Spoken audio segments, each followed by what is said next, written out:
I'm Mason Mount. You're listening to the London is Blue podcast.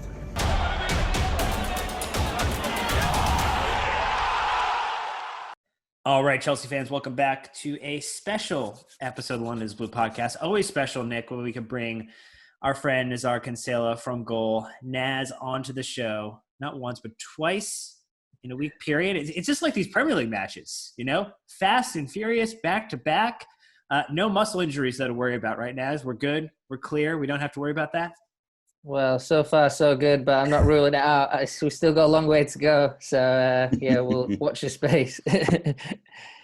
Well, Nick, what do you think would be a good topic to chat about with Naz here? I think there's a couple of things maybe we want to get into. Primarily looking ahead, I think, would be better than looking in the past, especially after a cup final loss. So I think transfers seem like a reasonable thing to talk about because that's what everyone's kind of talking about. And, you know, I guess the first thing I want to talk about, Naz, is the window this year, because I know it's a different, more extended type of window. Is it really October now that is kind of like the final straw for the transfer window? Yeah, 5th of October it ends. So I think that everyone's getting a little bit frustrated with Chelsea's inactivity. I mean, they've only done 2 deals, in talks for another one. I mean, barely any other clubs ever even signed a player. So I think a lot of Chelsea fans are quite frustrated with the lack of movement. And yeah, we've got until October though, so maybe we can just eke it out a little bit. It's going to be a little bit strange in that the season restarts on the 12th of September and we're going to have 3 weeks of football before the transfer window closes. It's a bit old school. That's what used to happen in English football. We took it away in the last 2 seasons and now it's back. So small clubs are going to be really freaking out on October the 5th because they might lose their star players. So but I think that for Chelsea, it's looking like a well-positioned market, a strong market. And I think that the excitement is through the roof. Naz, I think that the 2 interesting things to me about this market, one is, you know, obviously there's the economic situation with COVID and a lot of uncertainty with, you know, match day revenue for a lot of these squads, you know, which play a big part in what they're able to do to help fund their transfers, and FPP being relaxed or potentially irrelevant depending upon who you talk to or what your legal view is or interpretation is of the Man City ruling. And then, you know, the loan changes that we're going to go into effect too, where the amount of players being loaned out by a side, we're going to kind of maybe affect, you know, clubs like Chelsea where maybe we need to start selling more versus loaning out players. How do you think those 2 elements are going to impact what Chelsea is kind of capable of doing in this window? Yeah, I think Chelsea were ready to stop loaning as many players as they do until this happened. But I think actually it's quite a good move. And I think that the general move from the authorities is to relax regulations because some clubs will be affected in one direction and some clubs will be affected in another direction. And we can't really predict what's going to happen. So that's what's gone on really with the FIFA ruling, and financial fair play has been parked for a season. So they're going to assess financial fair play over 2 seasons instead of 1. You know, this is how it works. So there still will be financial fair play, but say Chelsea spend loads this summer, they can kind of make it back next summer and have a bit of time to do that. So that's how it works. But obviously the Man City thing, a lot of people are saying, is the death of financial fair play. So that's another factor. So yeah, we don't know what's going to go on there with Man City and financial fair play. But it's a bit of chaos really, let's be honest. And I think that the good thing for Chelsea and other big clubs is that if they want to, they can really try and dominate this market. I think that, Chelsea also had the transfer ban last summer, so that means that there's a lot more funds in the kitty. I think Chelsea were always planning on spending this summer. It didn't really matter with, you know, COVID that nobody predicted. Chelsea wanted to spend their money. They sold Eden Hazard. The Alvaro Morata money's coming in, which is not an insignificant amount of money. I mean, Chelsea got more money for Morata than they paid for Timo Werner. Think about that. Brilliant piece of business there. So, so Chelsea have got all these kind of dynamics going on, and it's going to be a big summer. And I think that we can all see, you know, the cup final result and, finishing 4th and kind of limping over the line to a certain extent shows that, if Chelsea really want to be back at the top, which they do, they need to spend, and that's what's going to happen. You bring up an interesting point around financial fair play, and it's something I heard on the Guardian podcast not too long ago. when they were talking about the City ruling, which is financial fair play was obviously instituted for some of these larger clubs to not get into such significant amounts of debt that they can claw themselves out of it, right? And so obviously when you have state sponsored football, that won't happen. So if you're Man City, there's always more money where the previous money came from. But I think the impact on the teams that are kind of in that second, third, fourth tier is pretty significant, right? Because if dominoes are allowed to fall at the top, that will cascade cash all the way down the system, potentially, right? Because you're going to have players who are bought and sold, bought and sold, bought and sold. If no one's able to buy or sell, that's a really, I think as you said earlier in the COVID pandemic crisis pod that we put out, that's a bad situation for English football as a whole, right? Because you're going to see teams go into administration and a lot of financial problems. So I think that's part of the rationale is that you just need to see cash start to be injected back into the market. But I'm interested in your thoughts on that, Naz. Yeah, I think that probably the Nathan Ake deal shows you how the football ecosystem works. So Man City have just agreed a £40 million fee with, Bournemouth, an extra $1 million in add-ons. And Bournemouth are desperate to sell. They've got COVID to deal with. They got relegated. And, some clubs are just selling clubs. It's as simple as that as part of their business model. Having the money sloshing around the system helps. So the big clubs do help the little clubs to a certain extent. I mean, in this market, they're going to really have their pick, and maybe they're going to negotiate slightly lower fees in certain places. But I guess the Bournemouth deal also shows that they still got a decent amount of money for Ake, 40 million. Nobody's saying that's an unfair deal. So, that's the way the market's going to be. And I think that just stimulating it, like we do with other areas of the economy, stimulating the football economy is a bit of what's trying to go on here, and that's why financial fair play is being part by FIFA for a season. But the Man City ruling, the legal ruling, I think that's a bit of a shake-up that maybe not a lot of people expected.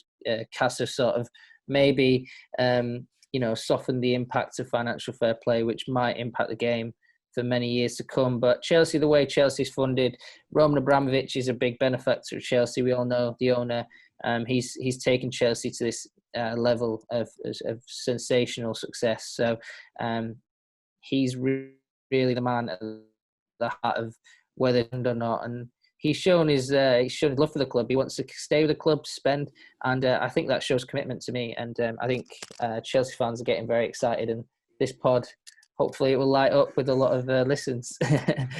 Back up the money truck, Dan. Back it up. Roman, the consummate international businessman, sees the market for what it is, which is an opportunity for those with cash to maybe get something on potentially a bargain or a discount in some areas. So, Naz, let's talk about some of these things that are getting Chelsea supporters, us included, excited. I think the first one, or the one that is on the top of everybody's mind, is Kai Havertz, the Leverkusen star who has played in center forward, who's played on the wing, who's played in attacking mid, who has scored boatloads of goals, and is seemingly wanting to push his way into the Premier League, into Chelsea, get an opportunity to play with maybe some of his German compatriots in Timo Werner next season, Antonio Rudiger.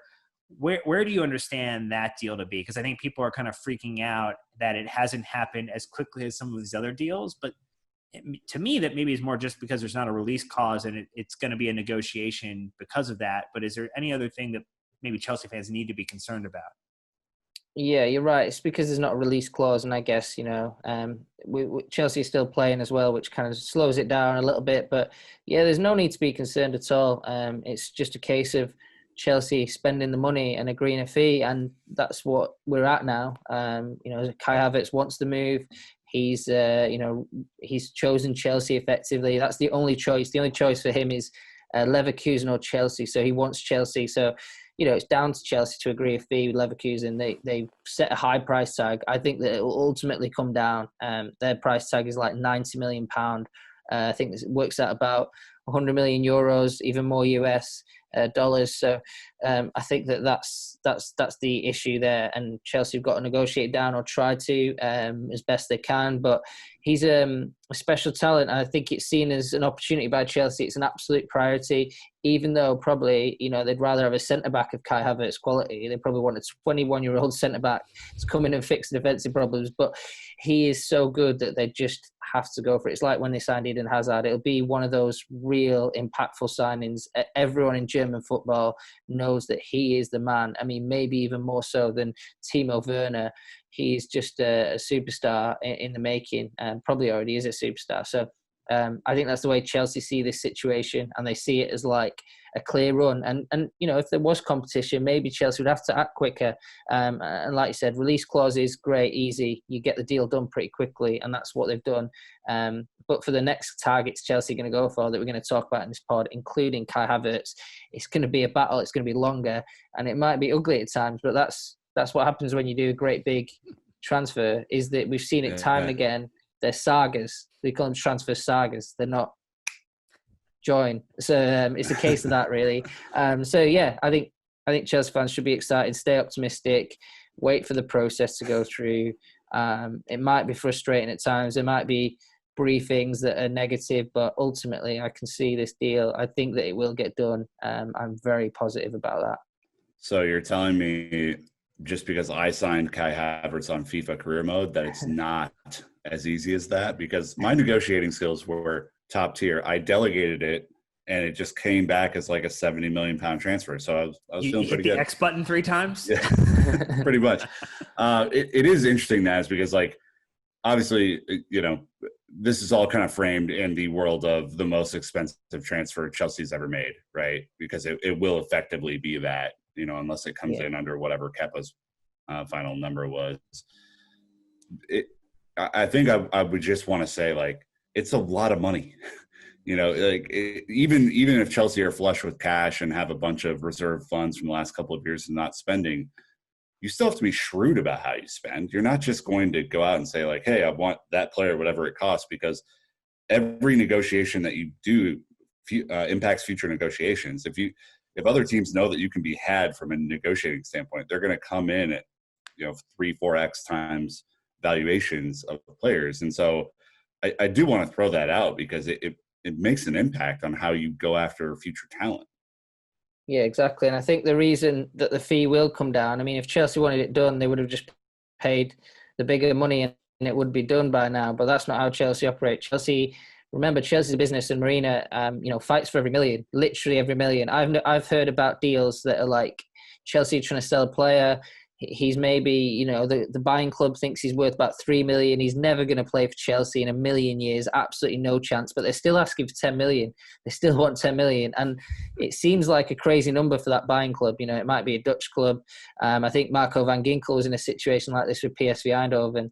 And they were getting quoted 10 million. And to them, that was an absolutely crazy fee. But Chelsea didn't move on it. And that's the way they work in buying players as well. They will try and drive the price down. But I think the reason why I'll be optimistic about the price coming down is that can Leverkusen sell Havertz for the same amount of money next summer? No. Chelsea is an opportunity for Leverkusen. Chelsea is the best option for Leverkusen. Ultimately, they want to do a deal because this is the way they're going to get the most money for Havertz. So, I think that, if there was competition, it might drive the price up, but there's not. And then this summer is probably the best time to sell somebody like him. So that's why I'm so confident that this deal will get done in a decent way as well for Chelsea. Yeah, it feels like the Venn diagram of overlapping kind of interest is starting to move where they're basically one circle for Leverkusen and for Chelsea. Talking though about how he comes into the squad, how important do you think a transfer like this, of this caliber, of this individual, is for taking Chelsea and upgrading Chelsea's talent for the next season? Because I think there's that question, is like, why are Chelsea going after Havertz when we have to go fix the defense? And we'll talk about a couple of those defenders maybe that we're targeting shortly. But I think people are concerned that we're going after Havertz and we're going to spend all this money here when we've got other glaring problems. Is this more, you just have to go for the player because he's available, or there actually is a need that he is going to plug and fill immediately? Yeah, I don't think there is a need actually. It's a kind of strange one, because attacking midfielders, Chelsea pretty decent. I think Mount, we've all had a really good season. Some people say, I saw Matt Law, the Telegraph writer, he said that he was his player of the season. So yeah, I think that there's not a desperate need. Havertz might step in his shoes a little bit. He can play in the probably. Say Chelsea play the front three, he can play in the front three, can play in central midfield in a three-man midfield, probably not a two-man midfield, and he could play striker at a push, probably false nine type thing. So yeah, I think that's where Havertz fits, and he's a great goal scorer from midfield. He's elegant is the word that people always use for him. And he's very quick as well. It's strange to see a central midfielder who has speed as his attribute, but he can run in behind defences. People compare him to Michael Ballack and Mesut Ozil, which is strange because those two players are very different. But it just shows you what a unique package of a footballer Kai Havertz is. He's got immense technical ability. He's a finisher, and he's also powerful. He's quick and tall. This guy has it all. He's also a good-looking lad. So I'm like, man, is there anything you can't do? 21 years old, humble kid as well, works very hard. You bring that German mentality. There'll be a few Germans in the Chelsea squad next season. He ticks absolutely every box as a central midfielder, as a potential Chelsea squad man. And yeah, I think that it's just a unique opportunity. I think Chelsea, this is the kind of player that literally every club in Europe would want, and this is why Chelsea want him. I think Real Madrid really want him. Bayern Munich really want him. We know that, but they just can't get in there. They can't afford it. So Chelsea need to act now as well. So that's why this transfer will happen. They can't wait. They have to act now, just to make sure there's no competition. Havertz really wants to move because he wants to take his game to the next level, and he sees the Premier League and Chelsea as that spot where he can do that, because he knows that Leverkusen can only take him so far. Right. So another transfer that we have been linked with is actually bringing someone back. Someone who was with the Chelsea Academy up to the age of 14, gets released, goes over to West Ham, ends up being their player of the season, is the captain in almost every match where Mark Noble is not on the pitch. Declan Rice is being scouted by Chelsea for a return to Stamford Bridge. Seemingly very excited about the possibility, Naz. What's your take on this transfer? Maybe why it would happen and how likely do you think it is to potentially happen?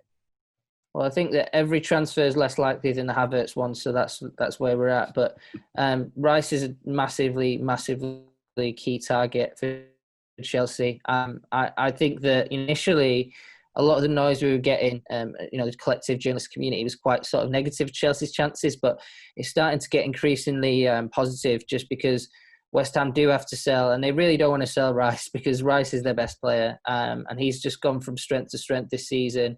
You look at all his attributes, he's been phenomenal. If you kept half an eye on West Ham, he's been phenomenal. And in the games against Chelsea, he has been sensational. West Ham have beaten Chelsea twice this season. Sorry to deliver the painful news, but Rice and Antonio in those games are basically single-handedly fucking hauled them over the line and stuff like that. So it's been big, really. So yeah, Rice is a big target. I know, he's got a lot of love for Chelsea. He's got Mount, as his mate there and stuff like that. Right. And maybe they can sell him. Maybe it'll happen later in the window. I see this one. If West Ham don't get to sell their Yarmolenkos, their Fornals, the ones they really want to sell, if they don't get rid of these players, then they might be coming to Chelsea and saying, maybe we'll sell them out, maybe we will now, maybe we're open to it, and then that might be the point where they get a deal done. And the only interesting thing is I'm not sure if it's to sign him as a centre-back or a central midfielder. That'll be an interesting one to see where they actually play him. I mean, I'm sure, like we all think, that Chelsea needs centre-backs, so it could be in there. But I think in a back three, Rice fits in well, but not in a back four so much. Yeah, I'm interested in that as well, because I think he's much like Havertz and much like Werner and much like Ziyech, right? There's positional flexibility is kind of a theme that you're developing if you're looking at Chelsea transfers. That is good and bad, right? I think Chelsea need a top quality center back. They need a top quality goalkeeper. They might need some defensive midfield reinforcements. I would certainly see Rice playing there. I I'm more intrigued by this than I was 3 months ago after watching him play since the restart. I think he's certainly shown his quality. And you can never have too many leaders on the pitch, and he's certainly a leader. I mean, that's unquestioned. With, keeping West Ham up where they were is no small feat. So, yeah, Dan, I think I'm getting on board with this more and more. The interesting thing to me, and we called this out when we were reviewing the FA Cup loss, is that N'Golo Kante missed 50% of the matches last season. And so if you're thinking about wanting to play a back four, you're thinking about wanting to offer the defense someone to play as that defensive mid, Rice seemingly would tick all the boxes. And if you're really concerned about what the long-term future of N'Golo Kante looks like, and again, I think no one in this podcast or this conversation is wishing N'Golo Kante leaves anytime soon, because we are all fans. We love the way he plays. And just, again, he'll score again. And anytime you get an N'Golo Kante goal celebration, it is a special golden moment, and you just want to package it up and save it for a rainy day. But Declan Rice potentially coming in and being able to offer some of that positional flexibility you talked about, but maybe being the heir apparent in terms of that defensive mid situation, Naz, kind of gives us maybe an interesting wrinkle there, because maybe there is some concern that maybe N'Golo Kante might not have the fitness to go through a 60-game season playing that defensive mid, and the drop-off right now from N'Golo Kante to the next man up at Chelsea is way too drastic to be competitive. Yeah, you're right. It might be one of the reasons, and then the set pieces are another reason. Even if he plays in central midfield, he'll still be marking in the box. So that's another big plus for Chelsea. So those are two factors. I think that if they sign Rice, maybe it's a case of, and a lot of these are caveated, a lot of these targets, not Havertz, but some of the other ones, are caveated by who can they get out of the door as well, Chelsea, because I think Lampard, when you hear him speak about transfers, a lot of the thing that goes under the radar is we also selling players is really important for Chelsea. It refreshes the squad. Maybe have a player who doesn't quite fit the system. Lampard's touched upon that. Also, just refreshing the mentality of the squad. Sometimes new blood really helps it, and maybe have aging players or players who are just simply not good enough. But all these different reasons are great reasons to get rid of players. And the one I'd still feel in the firing line if Rice comes in is Jorginho.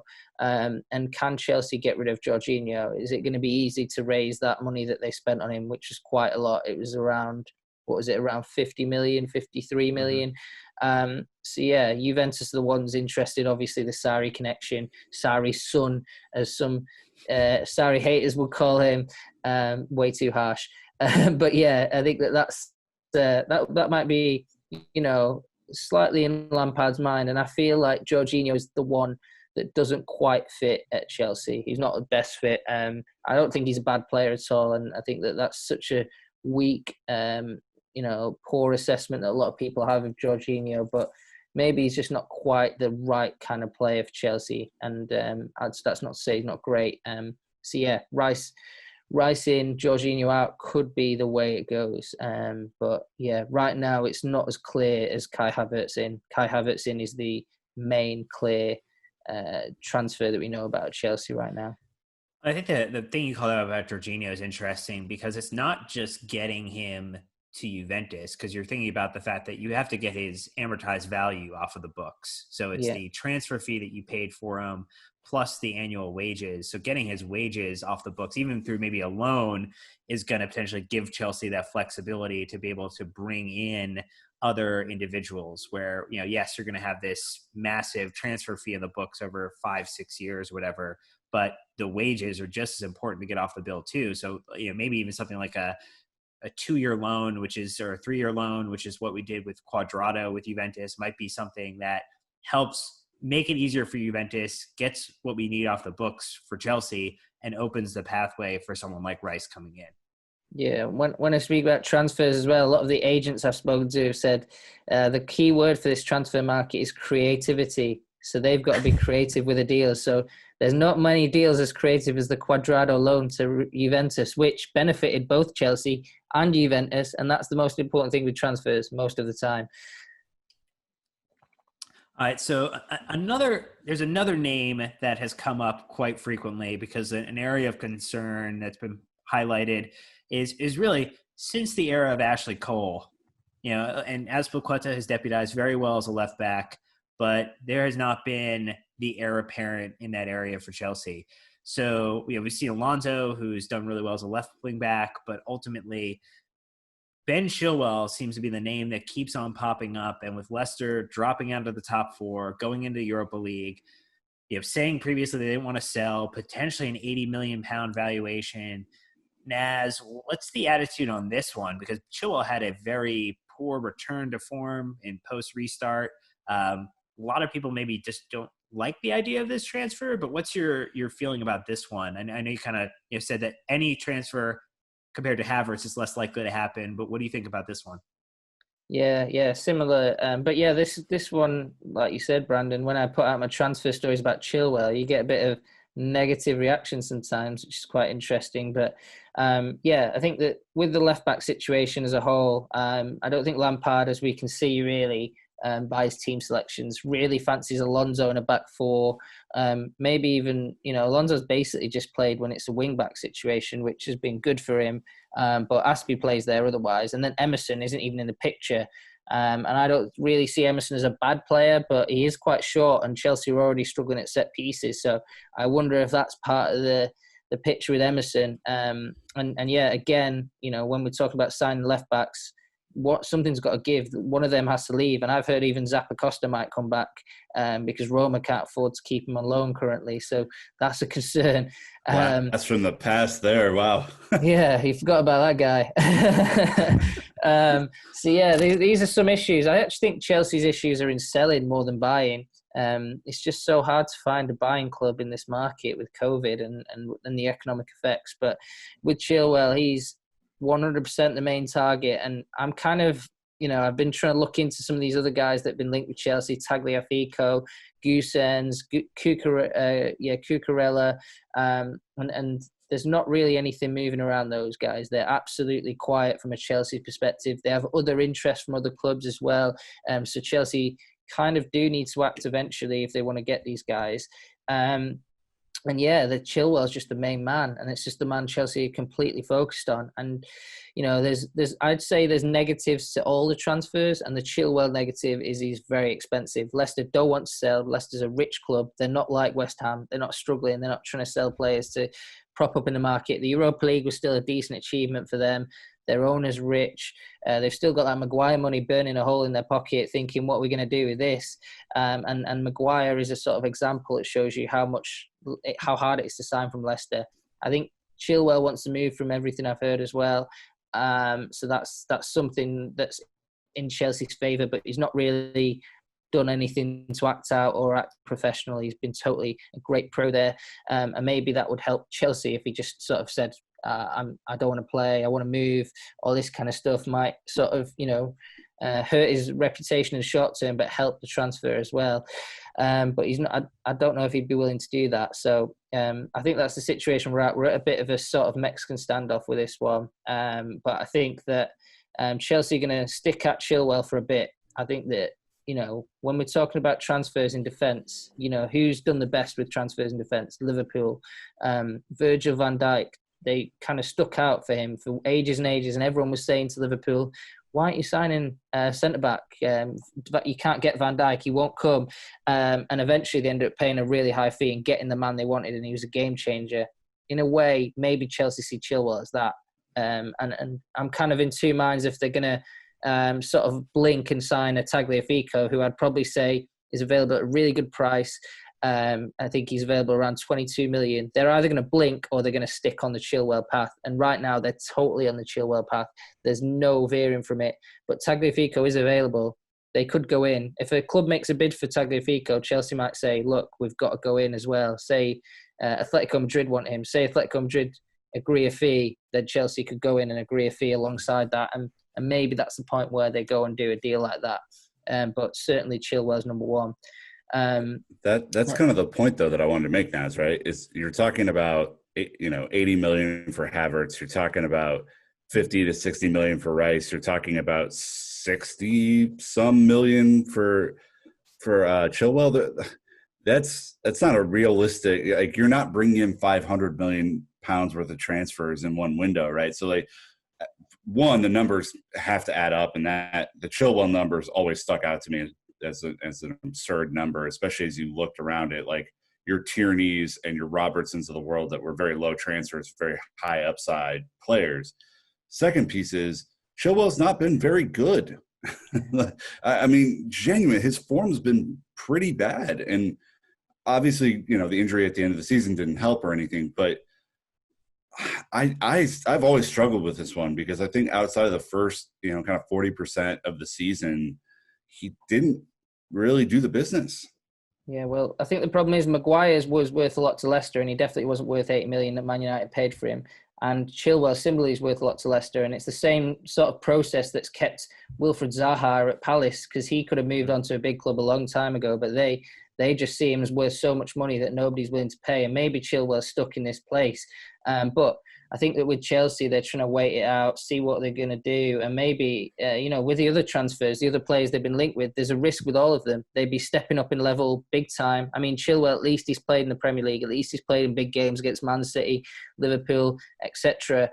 So that's really in his favour. He's played for England as well. He fits in the culture of the league.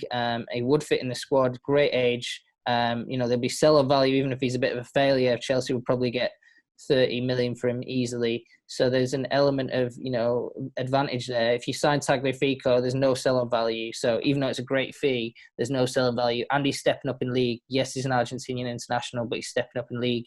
And we're still not sure if he could make that step. I think with him, he's also quite good in the air and quite athletic. So that might be in his favour to adapt to the league and sort of help the set piece problem, which a left back can do just as well as even a left back or a midfielder could help the set piece problem. So you've got to think about it like that. And then the other ones they're linked with as well. Tellez is an attacking fullback in the Portuguese league. It's completely different. It's absolutely not comparable. Playing for Getafe, Cucurella, completely different. Goossens is at least at Atalanta, but their system is completely unique. So there's a question mark on every single player that Chelsea are linked with. And with Chilwell, he's unbelievably expensive, but there's slightly less question marks for me. And maybe that's why Frank Lampard would look to him. One player, as we kind of talk about, will he come back to Chelsea? Because there's been a lot of conversation over the past few weeks, and also a radio interview from his agent saying about 5 offers on the table. And it's like the 5 envelopes, and they all have an offer for one Willian. Potentially going to Arsenal, going to the MLS, coming back to Chelsea. There's a lot of conversation around what he'll do next, other than making sure that he still has a great dining establishment in London with his buddy David Luiz. Naz, what's your sense on where the Brazilian ends up now that he has potentially played his last game for Chelsea? The only thing I can sort of give you is insight. I think you've just summed it up there great. But the only thing I give is insight is the restaurant is a big deal, right? He loves London. It's not the restaurant, it's his family. His family loves London, and he's so settled in the city, and he loves Chelsea so much as well. The 2 biggest factors for this deal is London is going to be number 1. So let's forget about the MLS. He's not going to step down in level. He's the most valuable free transfer on the market. I think the other 2 clubs are supposed to be Inter and Barca are in for him, but are they going to offer him 3-year deals? 3-year deal is the second biggest factor in this arrangement. He will probably go to a London club first, one that's offering him a 3-year deal. If those 2 tally up, then he's going to go to that club.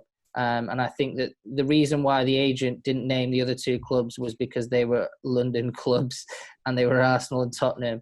And I think that that's where we're at with Willian. And I think that Chelsea would be his number 1, but they've stuck so firm on a 2-year deal. I don't think, like Nick was saying, they don't want to set precedents of giving 3-year deals, and then the next time a 30-year-old comes along wanting a deal, they're going to ask for a 3-year deal. So I think that he's probably going to leave. And I think that the reason is the 3-year deal. So maybe a 3-year deal in Arsenal. He'll have a great season next year, but then maybe he'll decline. So that's the gamble Chelsea are going to play. And it's a gamble for everyone involved in this transfer. So really interesting situation.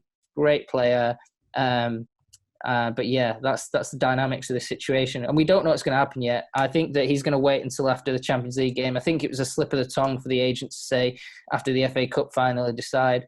I think he's a consummate pro, as Lampard's been saying, and he's waiting until after the Champions League and he's done his fixtures. So I guess, Nick, knowing that, what's going to hurt more in terms of where he goes? What would hurt your impact your opinion more? Going to Arsenal or going to Tottenham? Oh, God.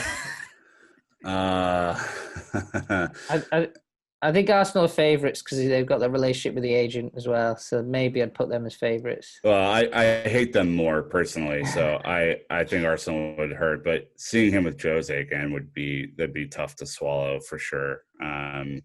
My hope was that he goes to the MLS. I think he would be unbelievable for the league, especially a league that is on the up and up. So MLS is my choice, Dan. Thanks.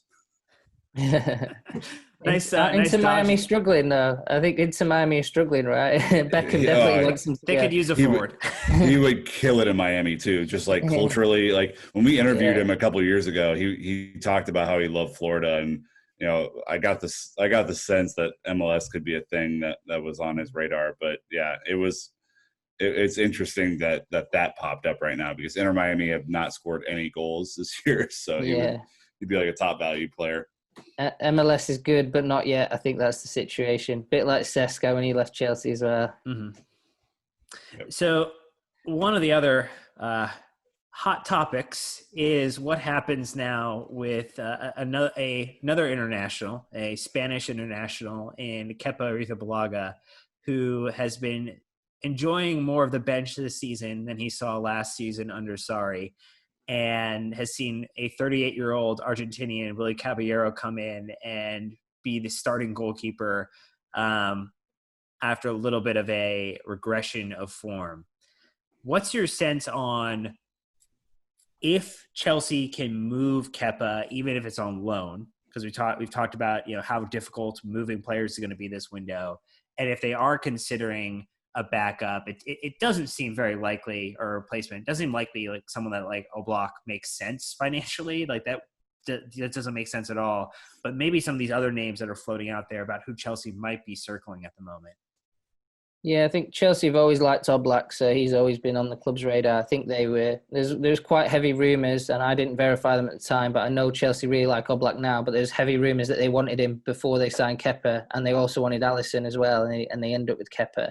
Kepa has been very, very bad this season. I mean, we've all seen it. I mean, by the untrained eye, we can see it. And goalkeeping is a strange beast, and it's very psychological, and the data doesn't always tell the full story, but I think that it is true that Kepa's really struggled. His save percentage is low. What else? He's not been good on set plays. We've seen that. There's plenty of examples on that. I think he's a big problem with set pieces as well. So Chelsea could get rid of Kepa for a reasonable fee. I think they would, but I think when you're talking about a reasonable fee in what Marina Granovskaya's mind would be, I think that the 50 million that somebody quoted would probably be about right. I think that that's around the level, and that is a huge fee for any club in world football. I mean, Leroy Sané went for less than that to Bayern Munich, so we're talking an obscene amount of money, and this guy has performed worse than any other Premier League goalkeeper this season. So if you're talking Ben Foster is available on a free transfer, you're probably going to go with him rather than Kepa Arrizabalaga. So that's where we're at with Kepa. He's almost like an unsellable player, and I kind of wrote that in my pieces. I think that that's going to be an issue. There is some interest on loan, but it would take a huge amount of loss for Chelsea to accept that.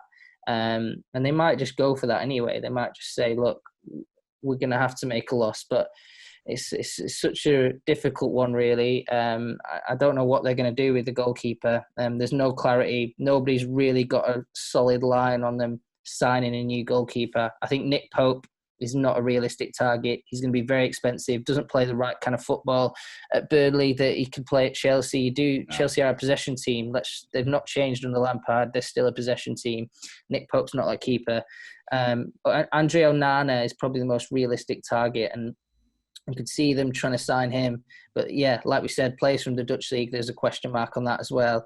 But he's available at a reasonable fee. So yeah, I think that's where we're at. This Dean Henderson transfer rumour as well doesn't seem realistic to me at all. Chelsea could sign him, but they're going to have to sign him for a Kepa-like fee, and they've got a Kepa-like problem on their hand again, because you don't want to sign a young goalkeeper who's not proven himself, and he comes in and he's essentially in the Kepa trap, where Kepa's a better keeper than he's showing as well. Let's be honest. Kepa did better last year, if you can remember that far back. So something's not right there. Confidence has gone. I think that also, transfer fee talks got to his head.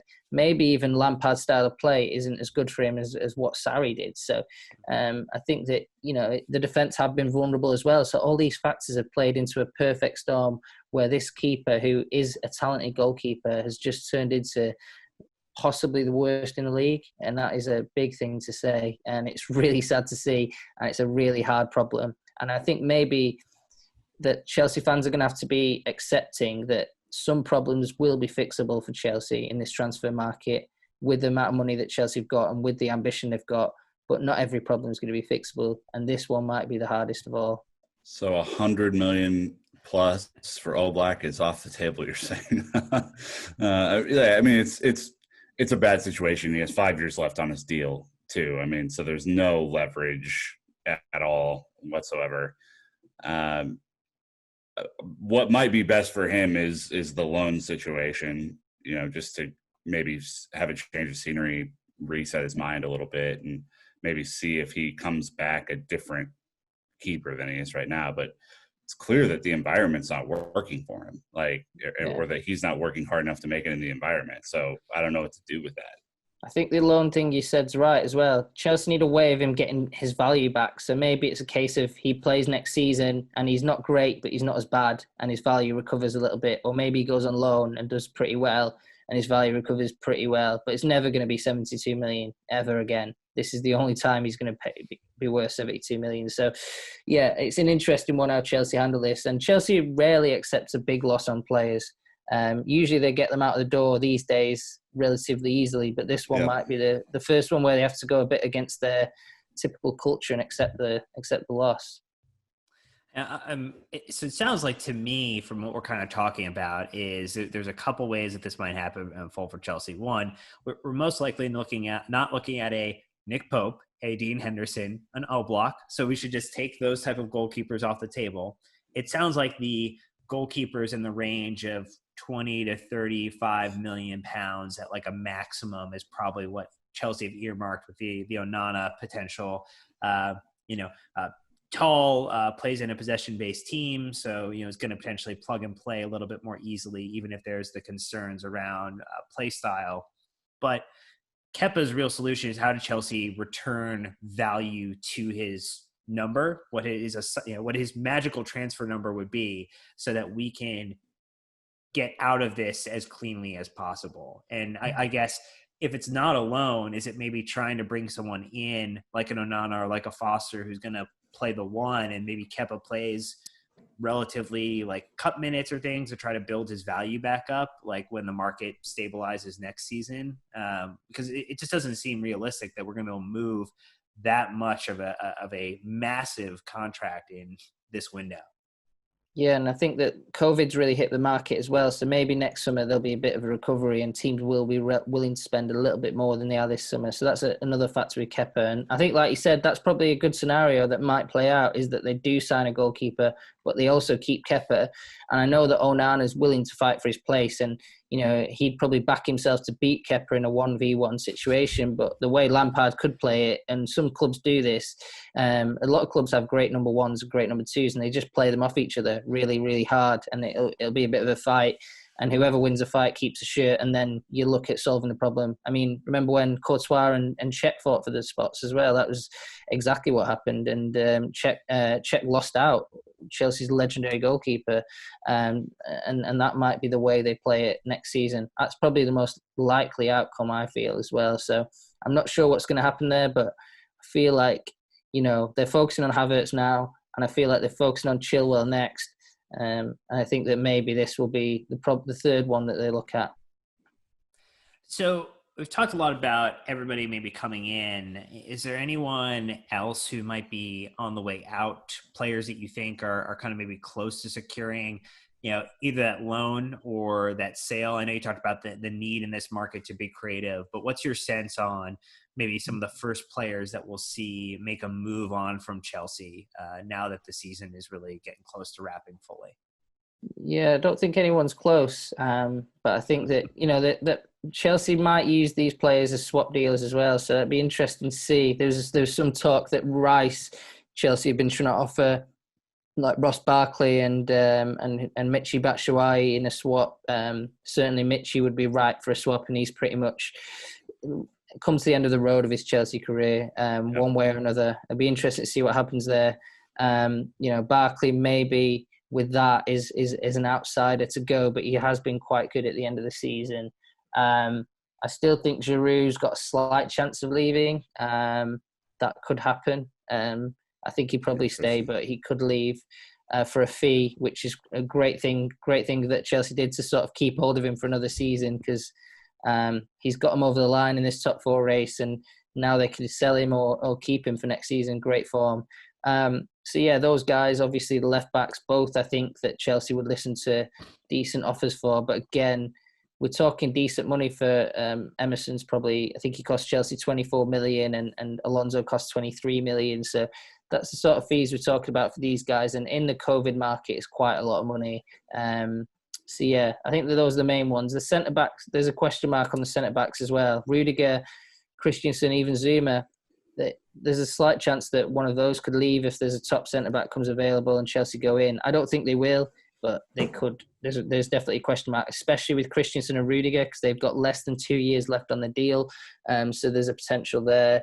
Jorginho, Juve, something could happen there. That's probably it. I think I've not forgotten anyone else in the squad, but there's a lot of question marks, but not a lot of solid, really solid, close interest. And the funny thing is with Chelsea as well is that the players want to play for Chelsea. Even these guys who have been struggling a little bit, they want to be part of the ride of the success story. These Kai Havertz signings, these Timo Werner signings are really exciting the squad. And you saw it with Werner on the pitch at the FA Cup final. It was like the popular girl at school. All the guys wanted to talk to her. And then Michy Batshuayi was stood at the back. Nobody wanted to talk to him. So that's kind of the way Chelsea is right now. Everyone wants to be at Chelsea, including new signings, but also the current players who some people, maybe on social media, regard as deadwood. They still want to be at Chelsea. They want to prove people wrong. I think we haven't even talked about the idea that there's all these youngsters who've been out on loan. You think about like the Conor Gallaghers of the world who, had a really strong season in the championship and was trying to help get Swansea promoted, and that didn't come to fruition along with Mark Gahey. But I think maybe with the 5 substitution rule staying in effect in the next season, like you're going to need some squad depth, and there might be some additional youngsters, that come into the fold next season too, that we're not even thinking about because we're so fixated on these top names in the international market. But we also have to kind of look in and maybe a little bit more insular around like that homegrown talent that's going to be coming up through the ranks next season too. Yeah, it's a good shout. Yeah, I mean, think about it. We saw Broja in a very limited appearance. He's someone who maybe there's a loan in his future, maybe not, but he was someone kind of who's been backed at the academy level to do really well. Lewis Bate, maybe with all the injuries, he gets an opportunity to make the field against Byron, which would be an amazing senior appearance for a Chelsea player. Who's going to play that game? We have no earthly idea. Not your copy and paste starting 11, that's for sure. Oh. Well, Naz, it has been fun. The transfer market is open.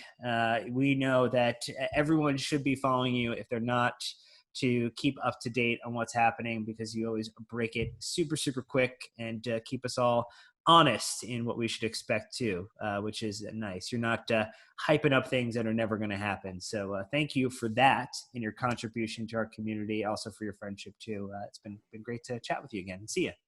Yeah, it's great. Yeah, it's great to speak to you both as always. And yeah, I think that, my job's an absolute pleasure, and I just try my best to give you guys the facts so you can make your opinions. There it is.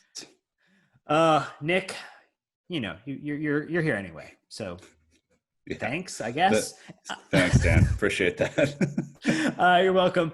No, Brandon, again, he's having a great birthday, so we let him off the hook. But until next time, Chelsea fans, we'll be at you post Byron. Keep the blue flag flying high.